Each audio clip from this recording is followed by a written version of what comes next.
வணக்கம், எல்லாரும் எப்படி இருக்கீங்க? Welcome back to chef Dina's kitchen. இன்றைக்கி நம்ம கிச்சனில் பார்க்க போகிற ரெசிபின்னா செட்டிநாடு பலகாரம் தான் பார்க்க போகிறோம். பெரும்பாலும் வீட்டில் பலகாரம் பண்ணுறதுக்கு முறுக்கு, அதிரசம் இந்த மாதிரி வீட்டில் ட்ரை பண்ணி பார்த்துருப்பீங்கல்ல. இன்றைக்கி நம்ம பார்க்க போகிறது என்னன்னா செட்டிநாடு பால் கொழுக்கட்டை எப்படி பண்ணுறது பார்க்க போகிறோம்.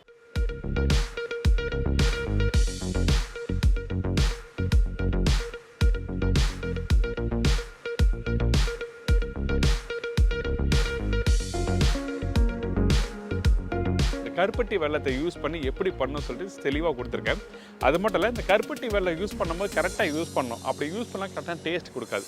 ஸோ அதுக்கு என்னென்ன பண்ணணும்னு சொல்லிட்டு விளக்கமாக வீடியோவில் கொடுத்துருக்கோம்.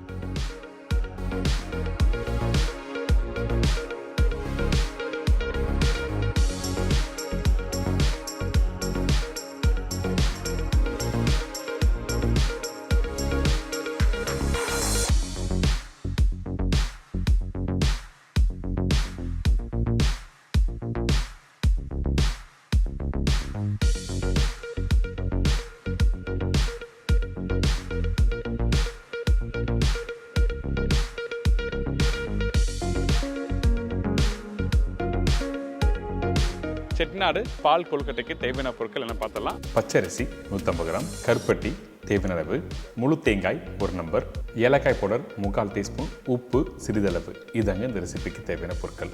இன்றைக்கி பர்டிகுலராக நம்ம கருப்பட்டி யூஸ் பண்ண போகிறோம். செட்டிநாடு பால் கொழுக்கட்டைக்கு நார்மலாக வெல்லம் யூஸ் பண்ணியிருப்பாங்க, இல்லை சக்கரை யூஸ் பண்ணியிருப்பாங்க. அதுக்கு பதில் கருப்பட்டி யூஸ் பண்ணால் என்ன பலன்னு கேட்டிங்கன்னா, எனக்கு தெரிஞ்ச விஷயம் நான் உங்களை ஷேர் பண்ணுறேன்.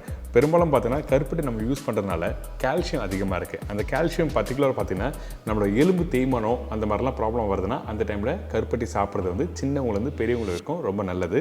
நம்மளோட பல்லுக்கும் ரொம்ப ஸ்ட்ரென்த்து. சில பேருக்கு பசி எடுக்கலன்னா அந்த டைமில் சீரகம், அதுக்கப்புறம் இந்த கருப்பட்டி இதெல்லாம் போட்டு நல்லா வறுத்து பவுடர் பண்ணி கொடுப்பாங்க.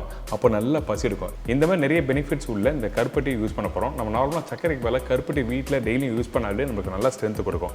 அதுக்காக நம்ம என்ன பண்ணுறோன்னா, இன்றைக்கி கருப்பட்டியை வச்சு இந்த பால் கொழுக்கட்டை எப்படி ரெடி பண்ணுறது பார்க்க போகிறோம். அதுக்கு ஃபஸ்ட் நம்ம என்ன பண்ணுறோன்னா, இந்த பால் கொழுக்கட்டை ரெடி பண்ணுறதுக்கு பச்சை அரிசி ஊற வச்சு காய வச்சு அரைக்க போகிறோம். அதனால் இந்த பச்சை அரிசியை தண்ணியில் போட்டிருக்கேன். தண்ணியில் போட்ட பிறகு எவ்வளோ நேரம் ஊறின கிட்டனா குறைஞ்சபட்சம் ஒரு 2 to 3 மணி நல்லா ஊறுச்சுன்னா அதுக்கப்புறம் காய வச்சு அரைக்கிறதுக்கு ஈஸியாக இருக்கும். இந்த மாதிரி ஊற வச்சு அரைச்சி வடிகட்டி எடுத்து வச்சுருக்கேன். இதுக்கப்புறம் நம்ம என்ன பண்ணுறோம், இது ஒரு சின்ன துணி போட்டு அதுக்கப்புறம் காய வைக்க போகிறோம். நம்ம வீட்டில் ஃபேன் இருக்குது பார்த்திங்கன்னா, ஃபேன் கீழே இந்த மாதிரி துணியில் போட்டு நீங்கள் காய வைக்க ஆரம்பிங்க.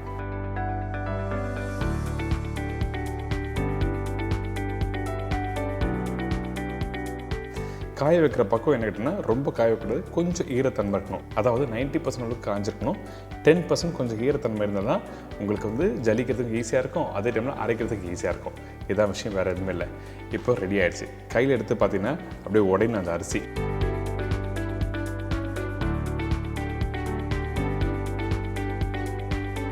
இந்த மாதிரி பக்குவத்தில் கரெக்டாக ஆன பிறகு தான் நம்ம அரைக்க போகிறோம்.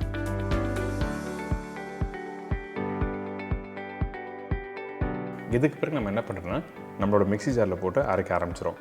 கொஞ்சம் குவான்டிட்டி அதிகமாக இருந்ததுன்னா அந்த டைமில் மாவு மிஷினில் கொடுத்து நீங்கள் அரைச்சிக்கலாம். இல்லை ஒரு 100 கிராம் இல்லை 200 கிராம் பண்ணுறீங்கன்னா மிக்ஸி ஜார்லேயே போட்டு நல்லா ஃபைன் போடுற அரைச்சிடுங்க.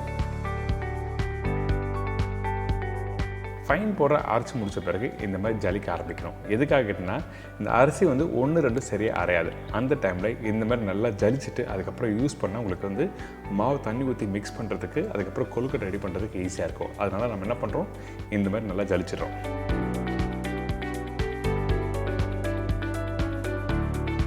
பார்த்தீங்களா, இந்த கொழுக்கட்டை மாவு ரெடி ஆகிடுச்சு. இந்த இடத்துல ரெடிமேட் பாக்கெட் மாவு யூஸ் பண்ணலாமா கேட்டிங்கன்னா கண்டிப்பாக யூஸ் பண்ணலாம். ஆனால் நம்ம வீட்டில் இருக்க பச்சை அரிசியை வச்சு நீங்கள் ஊற வச்சு நல்லா க்ளீன் பண்ணி பண்ணிங்கன்னா கொஞ்சம் குவான்டிட்டி அதிகமாக இருக்கும். இதான் விஷயம், வேறு எதுவுமே இல்லை. இதுக்கப்புறம் நம்ம என்ன பண்ண போகிறோம்னா, தேங்காய் பால் ரெடி பண்ண போகிறோம். அதனால் நம்மக்கிட்ட இருக்க இந்த முழு தேங்காவை இந்த மாதிரி பத்தையாக கட் பண்ணியிருக்கேன்.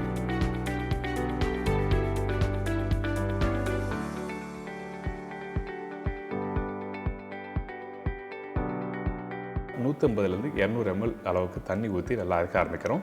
நீங்கள் நார்மலாக தேங்காய் பால் அரைக்கும் போது முதல் பால், 2வது பால் இல்லை 3வது பால் எடுப்பீங்க. ஆனால் இந்த ரெசிபி பொறுத்த வரைக்கும் நம்ம அப்படி பண்ண வேண்டியதில்லை. பால் திக்கான பால் எடுத்திருக்கோம். அதாவது ஃபஸ்ட்டு பால் திக்காக அரைச்சிருக்கோம். அதனால தான் முடிஞ்ச அளவுக்கு தண்ணி கொஞ்சம் கம்மியாக ஊற்றி இந்த மாதிரி அரைக்கணும்னு சொல்ல வரேன். இப்போது நல்லா அரைச்சாச்சு. இதுக்கப்புறம் வடிகட்ட ஆரம்பிக்குவேன். வடிகட்ட டைமில் நல்லா புளிஞ்சிருங்க. அப்போ தான் அந்த பால் இறங்கும், அந்த சக்கை மட்டும் மேலே இருக்கும். ஸோ இந்த சக்கையை எடுத்து நீங்கள் உங்கள் வீட்டு செடிக்கு யூஸ் பண்ணலாம் உரமாக. இப்போ இந்த பால் ரெடி ஆகிடுச்சு. இதுக்கு பிறகு நம்ம என்ன பண்ணுறோம்னா ஏற்கனவே ரெடி பண்ணி வச்சுருக்க அந்த அரிசி மாவை ஸ்டீம் பண்ண போகிறோம். எதுக்காக இந்த மாதிரி ஸ்டீம் பண்ணி அதுக்கப்புறம் ப்ரிப்பரேஷனில் யூஸ் பண்ணுறதுனா காரணம் இருக்குது. அப்போ தான் வந்து இந்த அரிசி மாவு கொழுக்கட்டை பிடிச்சி தண்ணியில் வேக வைக்கும்போது உடையாது. அந்த ஒரு காரணத்துக்காக இந்த அரிசி மாவை நல்லா வேக வச்சுட்டு அதுக்கப்புறம் அடுத்த ஸ்டேஜ் போகிறோம். எவ்வளோ நேரம் இந்த மாதிரி ஸ்டீம் பண்ண கேட்டிங்கன்னா குறைஞ்சபட்சம் ஒரு 8லேருந்து 10 நிமிஷம் நீங்கள் நல்லா ஸ்டீம் ஆகட்டும்.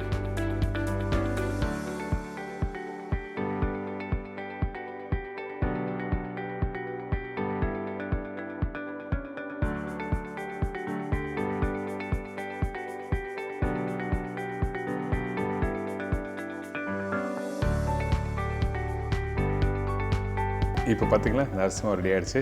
இப்போ மூடி எடுத்தோன்னே நீங்கள் பார்த்தீங்கன்னா அந்த அரிசி மாவு அங்கே கொஞ்சம் ஈரப்பதமாக இருக்கும். அதுக்கு பிறகு கையில் எடுத்தீங்கன்னா இந்த மாதிரி பவுடர் ரெடியாக இருக்கும். இப்போ இந்த அரிசி மாவை எடுத்து நம்ம அப்படியே வந்து தண்ணி ஊற்றி டோ ரெடி பண்ணுறோம். அதனால் இந்த பவுலில் போட்டிருக்கேன். அதுக்கு பிறகு நம்ம என்ன பண்ணுறோம், இந்த இடத்துல கொஞ்சம் உப்பு போடுறோம். உப்பு எதுக்காகனா நம்ம யூஸ் பண்ணும்போது அந்த உப்பு தன்மை இந்த அரிசி மாவில் இருந்தால் தான், அதாவது கொழுக்கட்டில் இருந்தால் தான் நல்லாயிருக்கும் அந்த இனிப்போடு சேர்த்து சாப்பிட்றதுக்கு.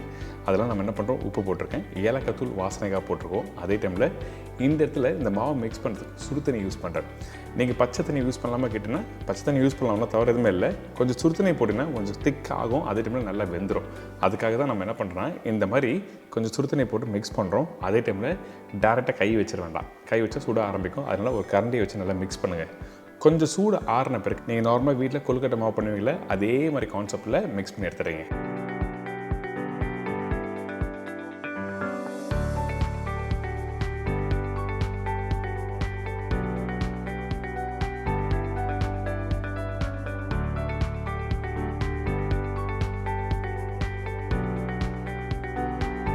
இப்போ இந்த டோ ரெடி ஆகிடுச்சு பார்த்தீங்களா. இந்த டோ கையில் பிடிக்கும்போது ரொம்ப லூஸாக இருக்கக்கூடாது, டைட்டாகவும் இருக்கக்கூடாது. கையில் எடுத்திங்கன்னா பதமாக இருக்கணும், அதாவது சாஃப்டாக இருக்கணும் சொல்ல வரேன். இதுக்கு பிறகு நம்ம என்ன பண்ணுறோன்னா கொழுக்கட்டை பிடிக்க போகிறோம். இந்த கொழுக்கட்டை பார்த்தீங்கன்னா நீங்கள் ரவுண்டாகவும் பிடிக்கலாம், அப்படி இல்லைனா நீங்கள் விரல் சைஸில் நீட்டாக தேய்ச்சும் நீங்கள் யூஸ் பண்ணலாம். இப்போ நம்ம என்ன பண்ண போகிறோம்னா ஃபஸ்ட்டு ஒரு ரவுண்டாக சின்ன பீஸ் எடுத்த பிறகு நல்லா ஒரு ஷேப்பாக ரோல் பண்ணுங்கள். ரோல் பண்ணி முடித்த பிறகு உங்களோட உள்ளங்கையில் வச்சுட்டு ஒரு 2 விரல் வச்சு நீங்கள் தேய்க்க ஆரம்பிக்கிங்க. தேய்ச்சிங்கன்னா இந்த மாதிரி கரெக்டாக ஷேப் கிடச்சிரும். ரொம்ப சிம்பிள் தான். அது மட்டும் இல்லை, இந்த மாவு நீங்கள் ரெடி பண்ணி முடித்த பிறகு, அதாவது டோ ரெடி பண்ணி முடித்த பிறகு ட்ரை ஆகக்கூடாது. அதனால் ஒரு ஈர துணியோ இல்லை ஒரு தட்டும் போட்டு மூடி வச்சுருங்க. ட்ரை ஆனால் கண்டிப்பாக வந்து உங்களுக்கு இந்த மாதிரி ஷேப்பாக உங்களுக்கு உருட்ட முடியாது, உடைய ஆரம்பிச்சிடும்.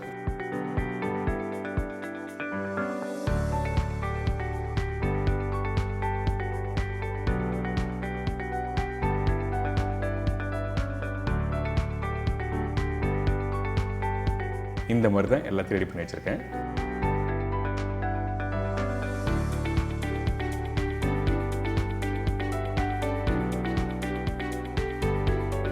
இதுக்கு பிறகு நம்ம என்ன பண்ணுறோன்னா இந்த மாதிரி அகலமான ஒரு கடாய் எடுத்துக்கங்க.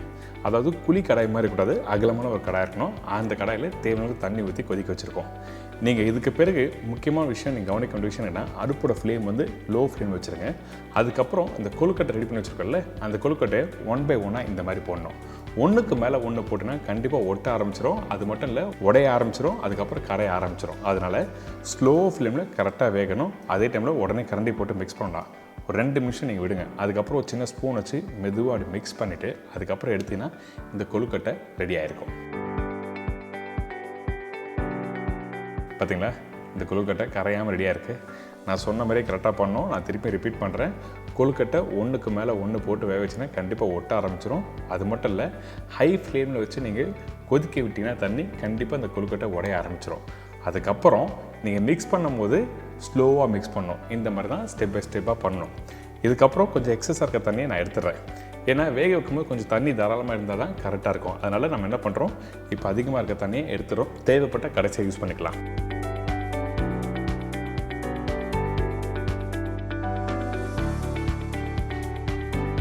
இதுக்கு பிறகு நம்ம என்ன பண்ணுறோன்னா நம்மக்கிட்ட இருக்க இந்த கருப்பட்டியை பொடிசாக கட் பண்ணி அதுக்கப்புறம் ஃப்ரைங் பேனில் போட்டிருக்கேன். இந்த இடத்துல கொஞ்சமாக தண்ணி ஊற்றி கொஞ்சம் லைட்டாக கரைச்சி அதுக்கப்புறம் வடிகட்டி யூஸ் பண்ண போகிறோம். கண்டிப்பாக கருப்பட்டிலேருந்து மண் இருக்கும். அதனால் ஏற்கனவே வேக வச்ச கொழுக்கட்டை தண்ணி எடுத்து இந்த கருப்பட்டியில் ஊற்றி கரைக்க ஆரம்பிக்கிறோம்.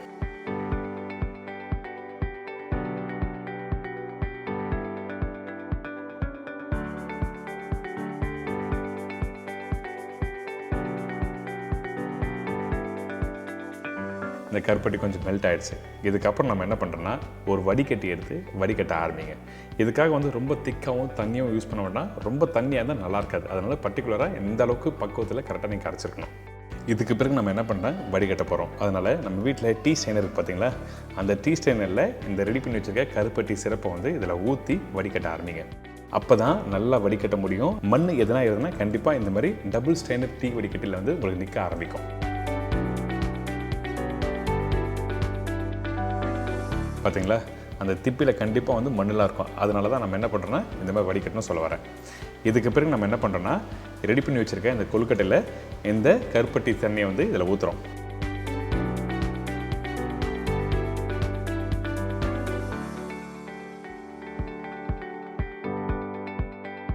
ஒரு 2 நிமிஷம் கொதிக்க விடுங்க.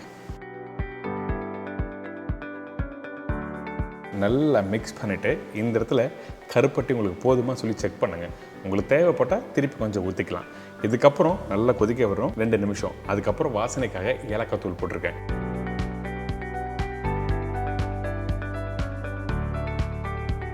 இதுக்கப்புறம் ஒரு முக்கியமான ஸ்டேஜ், அது என்ன கேட்டிங்கன்னா இந்த தேங்காய் பால். தேங்காய் பால் நம்ம திக்காக ரெடி பண்ணி வச்சுருக்கோம்ல, இந்த தேங்காய் பால் பவுடர் பிறகு ரொம்ப நேரம் குக் பண்ணக்கூடாது. அதாவது தேங்காய் பால் ஊற்றின உடனே அடுப்பை ஆஃப் பண்ணணும். ஆஃப் பண்ணிவிட்டு அதுக்கப்புறம் நல்லா மிக்ஸ் பண்ணுங்கள். அந்த சூட்லேயே அந்த தேங்காய் பால் நல்லா வெந்துடும். அதுக்கு பிறகு எடுத்து சர்வ் பண்ணால் சூப்பராக இருக்கும். தேங்காய் பால் ஊற்றின பிறகு நீங்கள் கொதிக்க விட்டினா கண்டிப்பாக திரிஞ்சு போயிடும், உங்களுக்கு கண்டிப்பாக நல்லா இருக்காது. அதனால நம்ம என்ன பண்ணுறோம், தேங்காய் பால் ஊற்றினோடனே அடுப்பை ஆஃப் பண்ணிடுறோம்.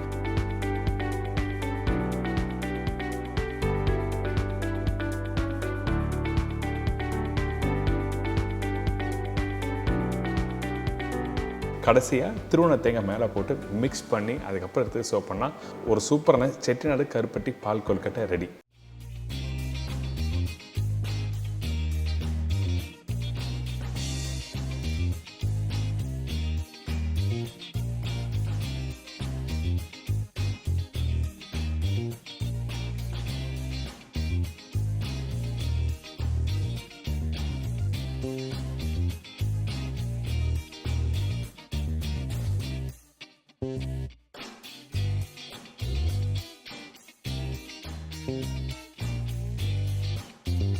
ஒரு அருமையான ஸ்நாக்ஸு. இந்த மாதிரி மழை காலத்துலலாம் இந்த மாதிரி சுட சுட யாராவது பண்ணி கொடுத்தாங்கன்னா நம்ம ஒரு ஸ்பூனாக எடுத்து சாப்பிட்டுட்டே இருக்கலாம். அந்தளவுக்கு ஃபென்டாஸ்டிக் ஒரு ரெசிபி தான் கொடுத்துருக்கேன். ட்ரை பண்ணி பாருங்கள். நாளைக்கு உங்களுக்கு பிடிச்ச மாதிரி இன்னொரு சூப்பர் ரெசிபி சந்திக்கிறேன். நன்றி, வணக்கம், see you, bye bye, take care.